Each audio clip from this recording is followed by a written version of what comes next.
Welcome back to my YouTube channel Sandhya cooking blogs. ನಮಸ್ಕಾರಗಳು ಎಲ್ಲರಿಗೂ. ಹೇಗಿದ್ದೀರ? ಎಲ್ಲರೂ ಚೆನ್ನಾಗಿದ್ದಾರೆ ಅಂತ ಭಾವಿಸುತ್ತಾ ಇವತ್ತಿನ ವಿಡಿಯೋ ಶುರು ಮಾಡ್ತಾ ಇದ್ದೀನಿ.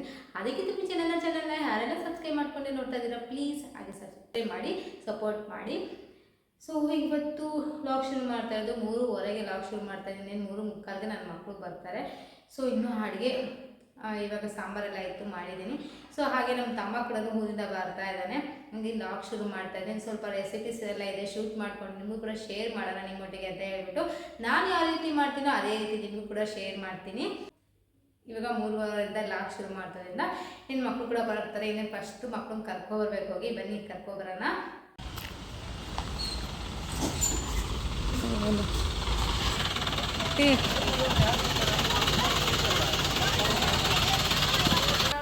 ಈಗ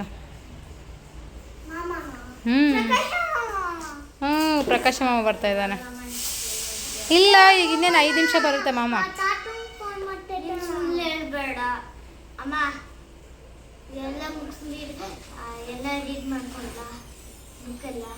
ಓದ್ಕೊಂತೀಯಾ?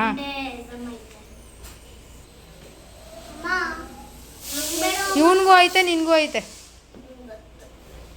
ಇಬ್ಬರಿಗೂ ಟೆಸ್ಟು. ಇಲ್ಲ ನಿಜ ಬರ್ತಿದ್ದಾನೆ. ಅಪ್ಪ ಬೆಳಗ್ಗೆ ಹೇಳಿಲ್ಲ ಅಪ್ಪ. ಸರಿ ಬರ್ತಾನೆ ಬಿಡು, ಈಗ ನೀನೇ ನೋಡುವಂತೆ. ಇಲ್ಲ ಬರ್ತಾನೆ ಮಾಮ, ಬರುತ್ತೆ.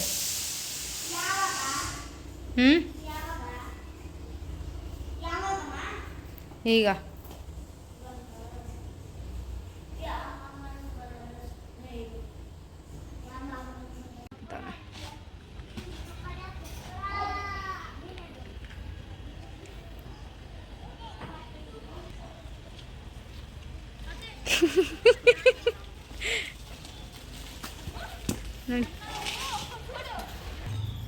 ನೋಡಿ ನಮ್ಮ ತಮ್ಮ ಪಿಜ್ಜಾ ತಂದಿದ್ದಾನೆ.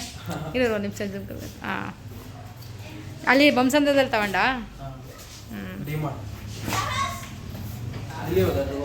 ಮೇಲಿದೆ.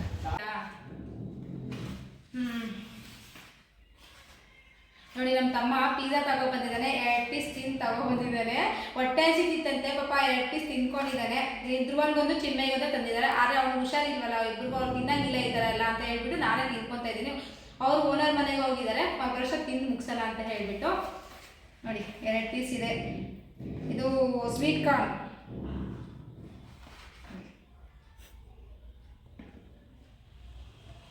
ತಣ್ಣಗಾಗ್ಬಿಟ್ಟಿದೆ ಆ್ಯಕ್ಚುಲಿ, ಬಿಸಿಯಾಗಿ ಮಾಡಬೇಕು.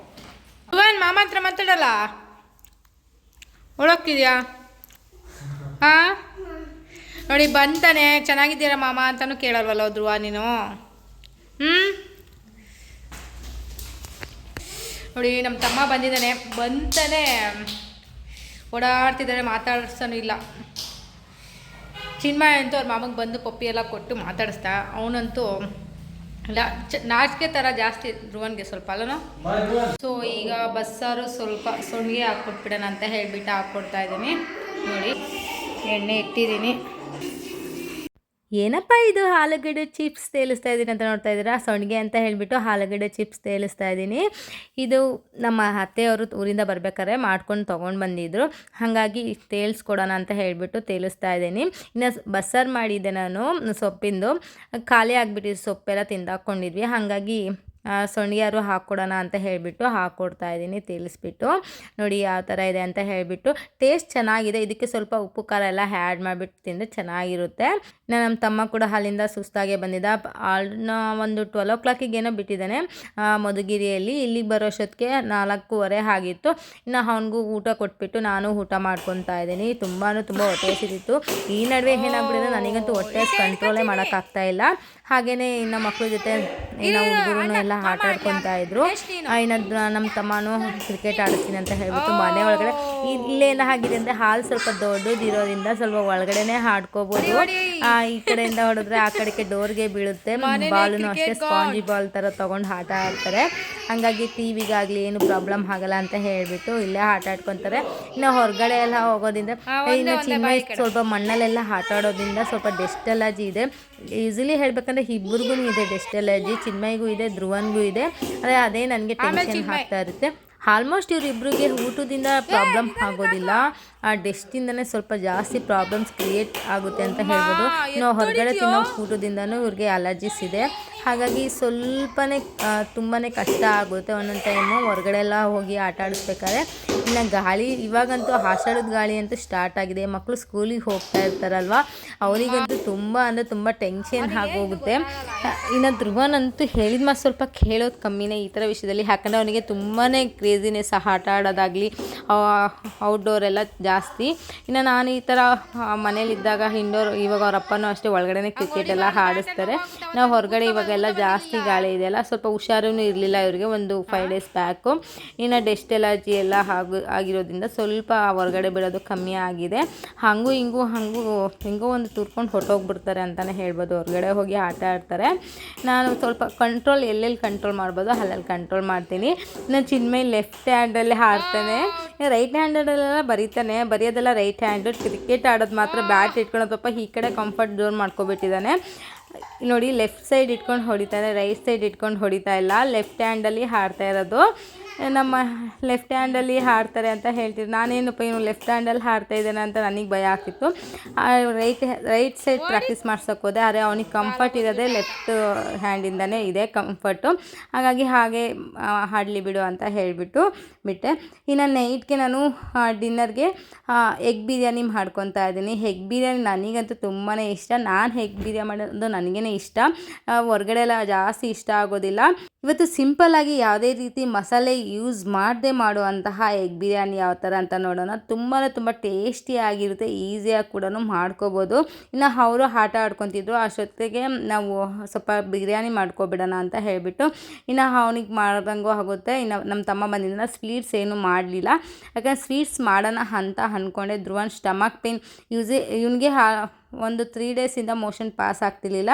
ಯಾಕಂದರೆ ಫೀವರ್ ಇದ್ದಾಗ ಮೆಡಿಸಿನ್ ಹಾಕಿದ್ವಲ್ಲ, ಫುಲ್ ವಾಮಿಟಿಂಗ್ ಆಗಿ ಬ್ಲಾಕ್ ಆಗಿತ್ತು. ಹಾಗಾಗಿ ಅವ್ನು ಮೋಷನ್ ಹೋಗದೇ ಇರೋ ಕಾರಣಕ್ಕೆ ಅವನಿಗೆ ಏನೂ ತಿನ್ನೋಂಗಿಲ್ಲ. ಹಾಗಾಗಿ ಅವನಿಗೆ ಕ್ರೇವಿಂಗ್ಸ್ ಆಗುತ್ತಲ್ಲ, ಎಗ್ ಬಿರಿಯಾನಿನೂ ತಿನ್ನೋಂಗಿಲ್ಲ. ಆ್ಯಕ್ಚುಲಿ ಅವನಿಗೆ ಅನ್ನ ಸಾರು ಕೊಡೋದು ಅಂತ ಹೇಳ್ಬಿಟ್ಟು ನಮಗೆ ಮಾತ್ರನೇ ಮಾಡ್ಕೊತಾ ಇದ್ದೀನಿ.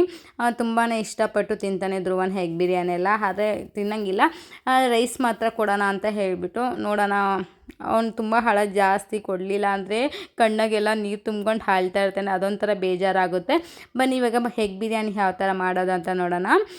ಮೊದಲಿಗೆ ಇಲ್ಲಿ ಒಂದು 5 ಸ್ಪೂನ್ ಆಗೋಷ್ಟು ಎಣ್ಣೆ ಹಾಕ್ಕೊಂಡಿದ್ದೀನಿ. ಇಲ್ಲಿ ನಾನು ಮಾಡ್ತಾರೋ ಕ್ವಾಂಟಿಟಿ ಬಂದು 2 ಗ್ಲಾಸ್ ಅಕ್ಕಿಯಷ್ಟು ಕ್ವಾಂಟಿಟಿಯಲ್ಲಿ ತೋರಿಸ್ಕೊಡ್ತಾ ಇದ್ದೀನಿ. ಇಲ್ಲಿ ಪಲಾವ್ ಸ್ಪೈಸಸ್ ಎಲ್ಲ ಹಾಕ್ಕೊಂಡು ಈರುಳ್ಳಿ ಎಲ್ಲ ಫ್ರೈ ಆದಮೇಲೆ ಸ್ವಲ್ಪ ಕ್ರಿಸ್ಪಿನೆಸ್ ಆಗೋ ಚೆನ್ನಾಗಿ ಒಂದು ಸ್ವಲ್ಪ ಮುಕ್ಕಾಲು ಭಾಗ ಅಷ್ಟು ಫ್ರೈ ಮಾಡ್ಕೋಬೇಕು. ಇನ್ನೊಂದೇನು ಗೊತ್ತಾ, ಫ್ಲೇವರಲ್ಲೇ ಗೊತ್ತಾಗ್ಬಿಡುತ್ತೆ ಬಿರಿಯಾನಿ ಚೆನ್ನಾಗಿದೆಯಾ ಇಲ್ಲ ಅಂತ, ಅದರಲ್ಲೇ ಗೊತ್ತಾಗ್ಬಿಡುತ್ತೆ. ಉಪ್ಪಾಗಿದೆಯಾ ಖಾರ ಆಗಿಲ್ಲ, ಇದೊಂದು ಐಡೆಂಟಿಫೈ ಮಾಡೋದು ನಾನು ತಿಳ್ಕೊಂಡಿದ್ದೀನಿ. ಇವಾಗ ಫಸ್ಟೆಲ್ಲ ಆದರೆ ನನಗೆ ಗೊತ್ತಾಗ್ತಿಲ್ಲ ಚೆನ್ನಾಗಿ ಆಗಿದೆಯಾ ಇಲ್ಲ, ಉಪ್ಪಾಗಿದೆಯಾ ಇಲ್ಲ ಅಂತ ಹೇಳ್ಬಿಟ್ಟು. ಈಗೆಲ್ಲ ಪಕ್ಕಾ ಮೆಜರ್ಮೆಂಟ್ ತಿಳ್ಕೊಬಿಟ್ಟಿದ್ದೀನಿ, 2 ಗ್ಲಾಸ್ ಅಕ್ಕಿಗೆ ಎಷ್ಟು ಉಪ್ಪು ಹಾಕಬೇಕು ಅಂತ ಹೇಳ್ಬಿಟ್ಟು ಎಲ್ಲ ತಿಳ್ಕೊಬಿಟ್ಟಿದ್ದೀನಿ. ಹಾಗಾಗಿ ಸ್ವಲ್ಪ ಫಸ್ಟಾದರೆ ನನಗೆ ಲೋ BP ಎಲ್ಲ ಇರ್ತಿತ್ತು. ಆವಾಗ ನನಗೆ ಗೊತ್ತೇ ಆಗ್ತಿಲ್ಲ ಏನಪ್ಪ ಇದು ಆಗಿದೆಯಾ ಚೆನ್ನಾಗಾಗಿದೆಯಾ ಅಂತ ಭಯ ಪಡ್ತಿದ್ದೆ. ಆದರೆ ಇವಾಗ ಸ್ಮೆಲ್ಲಲ್ಲಿ ಹುಳಿ ಆಗಿದೆಯಾ ಖಾರ ಆಗಿದೆಯಾ ಸ್ಮೆಲ್ಲಲ್ಲೇ ಐಡೆಂಟಿಫೈ ಮಾಡೋ ಕೇಪಬಿಲಿಟಿ ಬಂದುಬಿಟ್ಟಿದೆ. ಇದೊಂಥರ ಖುಷಿಯಾದ ವಿಷಯ. ಈಗ ಪುದೀನ ಸ್ವಲ್ಪ ಕೊತ್ತಂಬರಿ ಸ್ವಲ್ಪ ಹಾಕ್ಕೊಂಡು ಚೆನ್ನಾಗಿ ಫ್ರೈ ಮಾಡ್ಕೊತಾ ಇದ್ದೀನಿ. ಸ್ವಲ್ಪ ಆ ಕಡೆ ಈ ಕಡೆ ಬೀಳ್ತಾ ಇದೆ, ಏನೋ ಅಂದ್ಕೊಳಕ್ಕೆ ಹೋಗಬೇಡಿ. ಸ್ವಲ್ಪ ಗಡಿ ಬಿಡಿಯಾಗಿ ಮಾಡೋಗ್ಬೇಕಾದ್ರೆ ಹುಡುಗರ ಜೊತೆ ಮಾತಾಡ್ಕೊಂಡು ಮಾಡ್ಬೇಕಾದ್ರೆ ಅವಾಗ ಸ್ವಲ್ಪ ಹಂಗೆ ಆಗಿಬಿಡುತ್ತೆ. ಈಗ ಫ್ರೈ ಆದಮೇಲೆ ಟೊಮೊಟೊ ಹಾಕ್ಕೊತಾ ಇದ್ದೀನಿ. ಟೊಮೊಟೊ ಮೀಡಿಯಮ್ ಗಾತ್ರದ್ದು 2 ಹಾಕ್ಕೊಂಡಿದ್ದೀನಿ. ಕಲರ್ ಕೂಡ ಚೆನ್ನಾಗಿ ಬರುತ್ತೆ. 2 ಕಲರ್ ಇರುವಂತಹ ಹುಳಿ ಟೊಮೊಟೊ ಹಾಕ್ಕೊತಾ ಇದ್ದೀನಿ. ತುಂಬ ಟೇಸ್ಟಿಯಾಗಿತ್ತು.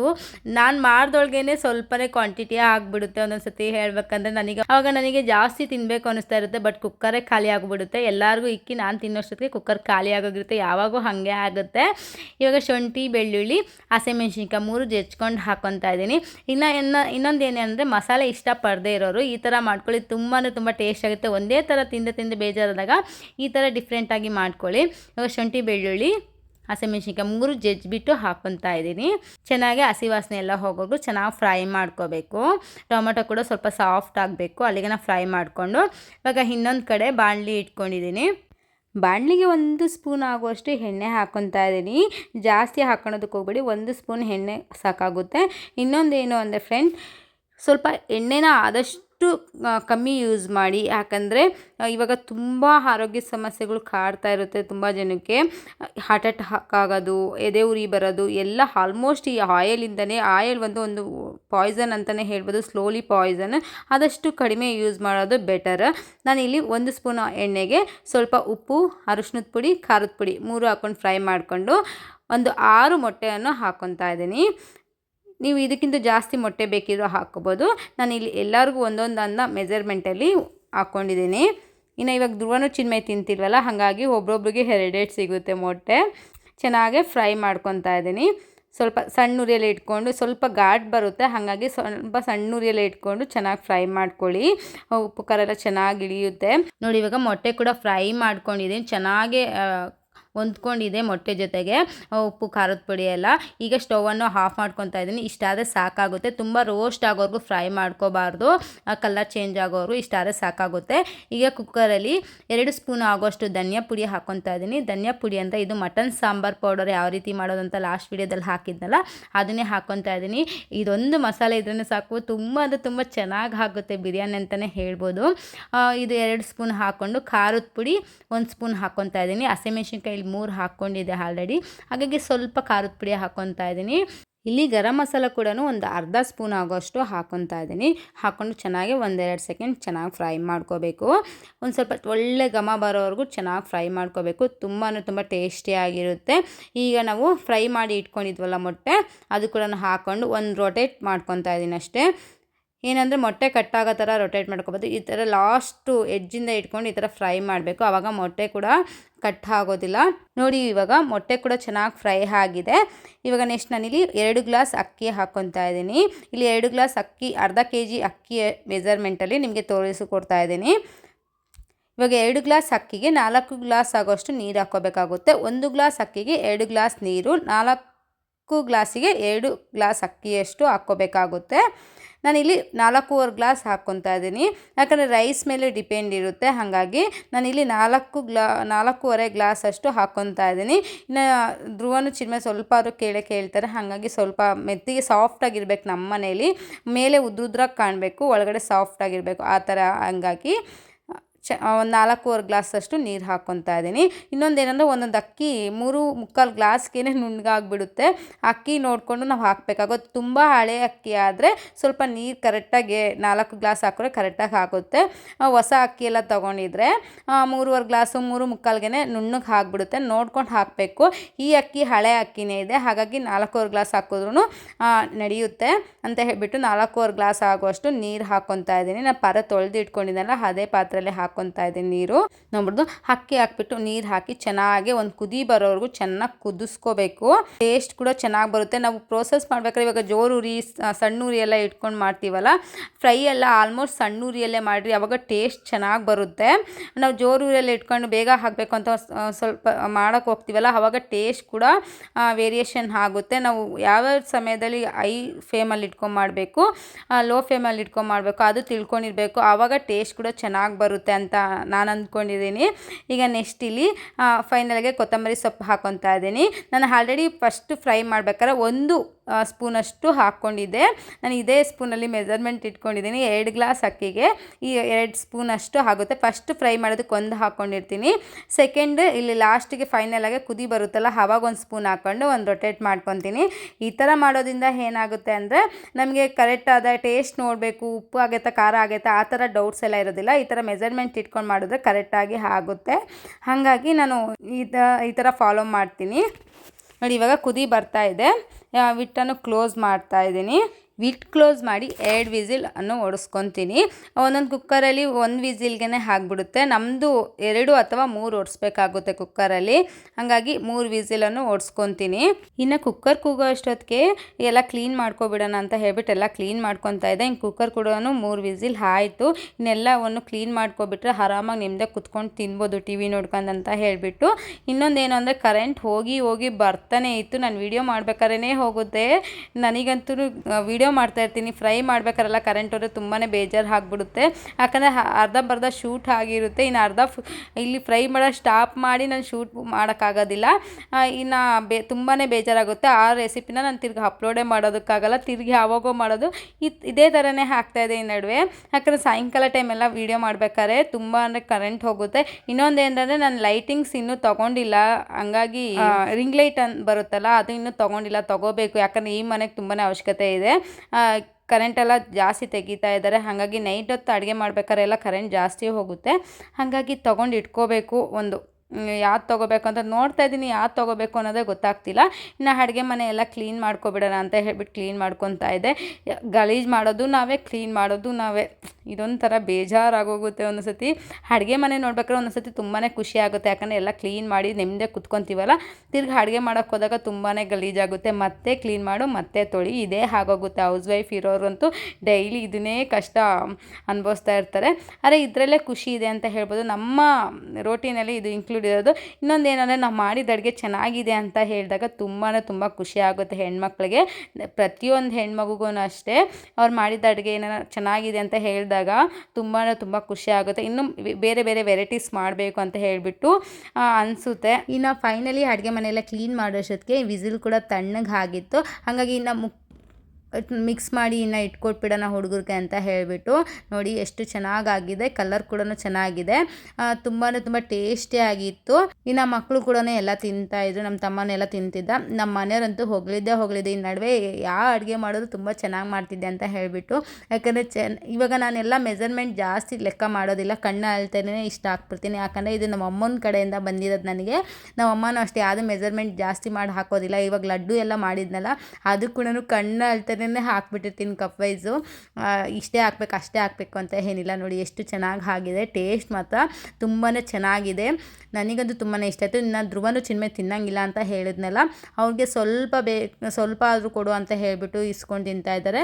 ಇನ್ನು ಆಸಿಡ್ ಕೂಡ ಜಲ್ಡೆ ಹಿಡಿಬೇಕಿತ್ತು. ಇನ್ನು ಹಿಡಿದ್ಬಿಟ್ರೆ ಇನ್ನೆಲ್ಲ ಸರ್ಸೋದಕ್ಕೆ ಸರಿ ಹೋಗುತ್ತೆ ಬೆಳಗ್ಗೆನೆ ಅಂತ ಹೇಳಿಬಿಟ್ಟು ಜಲ್ಡೆ ಹಿಡಿದ್ಬಿಟ್ಟು ಇಟ್ಕೊತಾ ಇದ್ದೀನಿ. ನಾನು ಈ ಥರ ಮಾಡ್ತೀನಿ. ಈಸಿಲಿ ಹೇಳಬೇಕಂದ್ರೆ ಒಂದು 5-6 kg ಅಷ್ಟು ಜಲ್ಡೆ ಹಿಡಿದ್ಬಿಟ್ಟು ಇಟ್ಕೊಂಡಿರ್ತೀನಿ. ಯಾಕಂದರೆ ಡೈಲಿ ಇದೇ ಥರ ಮಾಡೋಕ್ಕೋದ್ರೆ ಧೂಳು ಆಗಿಬಿಡುತ್ತೆ. ಹಾಗಾಗಿ ಒನ್ ಟೈಮ್ ಈ ಥರ ಒಂದು 5-6 kg ಅಷ್ಟು ಜಲ್ಡೆ ಹಿಡಿದ್ಬಿಟ್ಟು ಇಟ್ಕೊಂಡಿರ್ತೀನಿ. ಇನ್ನೊಂದೇನು ಅಂದರೆ ಜಲ್ಡೆ ಹಿಡಿದ್ಮೇಲೆ ಯಾವುದೇ ಕಾರಣಕ್ಕೂ ತ್ಯಾವದ ಕೈಯೆಲ್ಲ ಇಡೋದಕ್ಕೆ ಹೋಗಬೇಡಿ. ತ್ಯಾವದ ಕೈ ನಾವು ತಗೊತಾ ಇದ್ದರೆ ಹಸಿಟ್ಟು ಪದೇ ಹುಳ ಆಗೋ ಚಾನ್ಸಸ್ ಆಗುತ್ತೆ. ಬಿಳಿ ಹುಳ ಕಣ್ಣಿಗೆ ಕಾಣೋದಿಲ್ಲ. ಜಲ್ಡೆ ಇದ್ದಾಗ ಮಾತ್ರ ಮತ್ತೆ ಗೊತ್ತಾಗೋದು ಹುಳ ಆಗಿದೆ ಅಂತ ಹೇಳಿಬಿಟ್ಟು. ಹಾಗಾಗಿ ಆದಷ್ಟು ಹಸಿಟ್ಟು ಒಳಗಡೆ ತ್ಯಾವದ ಕೈ ಇಡೋದನ್ನು ಕಂಟ್ರೋಲ್ ಮಾಡ್ಕೊಳ್ಳಿ. ನಾನು ಯೂಸ್ವಲಿ ತ್ಯಾವದ ಕೈ ಎಲ್ಲ ಇಡೋದಕ್ಕೆ ಹೋಗಲ್ಲ. 1-2 ತಿಂಗಳು ಹೀಗೆ ಬಿಟ್ಟರು ನಾನು ಜಲ್ಡೆ ಇಟ್ಟಿರ್ತೀನಲ್ಲ, ಹುಳ ಅಂತೂ ಆಗೋದಿಲ್ಲ. ಒಂದು ಬೌಲಲ್ಲಿ ತ್ಯಾವದ ಕೈ ಇಲ್ಲದೆ ಇರೋ ಟೈಮಲ್ಲಿ ನಾನು ತೊಗೊಂಡು ಇಟ್ಕೊಂಡಿರ್ತೀನಿ. ಇವತ್ತಿನ ವಿಡಿಯೋ ಇಲ್ಲಿಗೆ ಮುಗಿಸ್ತಾ ಇದ್ದೀನಿ. ನಿಮಗೆ ಇಷ್ಟ ಆಗಿದೆ ಅಂತ ಅನ್ಕೊತಾ ಇದ್ದೀನಿ. ಇಷ್ಟ ಆಗಿದ್ರೆ ಪ್ಲೀಸ್ ನಮ್ಮ ಚಾನಲ್ನ ಸಬ್ಸ್ಕ್ರೈಬ್ ಮಾಡಿ. ಯಾವ ಥರ ವೀಡಿಯೋಸ್ ಬೇಕು ಅಂತ ಕಮೆಂಟಲ್ಲಿ ತಿಳಿಸಿ. ಆದಷ್ಟು ಒಳ್ಳೊಳ್ಳೆ ಟಿಪ್ಸನ್ನು ಕೊಡ್ತಾ ಇರ್ತೀನಿ. ಒಳ್ಳೊಳ್ಳೆ ಕಂಟೆಂಟ್ ಇಟ್ಕೊಂಡು ವೀಡಿಯೋ ಮಾಡೋದಕ್ಕೆ ಟ್ರೈ ಮಾಡ್ತೀನಿ. ಮತ್ತೆ ಸಿಗುವ ನೆಕ್ಸ್ಟ್ ವ್ಲಾಗಲ್ಲಿ. ಅಲ್ಲಿಗೆ ಬಾಯ್.